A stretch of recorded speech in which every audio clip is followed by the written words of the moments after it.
மனநல மருத்துவர் என்றும் அறுவை சிகிச்சை மூலம் தீவிர நோய்களை குணப்படுத்துபவர் அறுவை மருத்துவர் என்றும் அழைக்கப்படுகின்றனர். முறையான கல்லூரிகளில் பயிலாமல் குறுகிய முறையில் பயின்று அந்த பட்டறையை வைத்து சிகிச்சை அளிப்பவர் வைத்தியர் என்று அழைக்கப்பட்டனர்.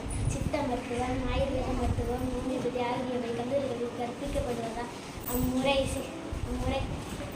அம்முறையில் சிகிச்சை அளிப்பவர் சித்த மருத்துவர், ஆயுர்வேத மருத்துவர், ஹோமியோபதி மருத்துவர் என்று அழைக்கப்படுகின்றனர். மருத்துவம் என்பது நோய்களை குணப்படுத்துவதற்கான கலையும் அறிவியலும் ஆகும். இதனை நோய்களை கண்டுபிடிக்கவும் அவற்றை குணப்படுத்தவும் அவை வராமல் தடுக்கவும் அறிவியல் அல்லது செயல்பாடு எனலாம்.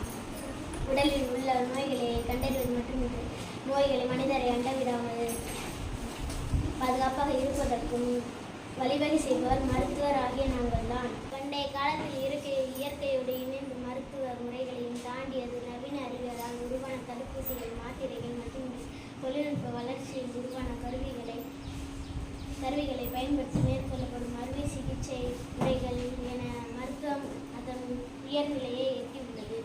ஏனென்றால் அறுவை சிகிச்சை முறைகளின் தந்தை என அழைக்கப்படுபவர் அபுல் காசிஸ் என்பவர் ஆவர். உலகையே உலுக்கிய பல்வேறு நோய்களை சவாலாக எதிர்கொண்டு தன் உயிரையும் பணையம் வைத்து பணி செய்து மக்களை காக்கும் உன்னத பணியை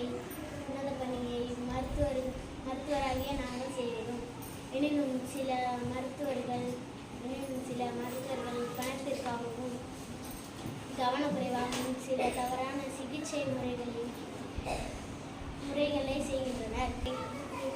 உயர்வாக கருதும் காலகட்டத்தில் தம் உயிரை துச்சமான மதிப்பு மக்களுக்காக சேவையாற்றும் மருத்துவர்களின் பணியானது மிகவும் போற்றப்பட வேண்டியது.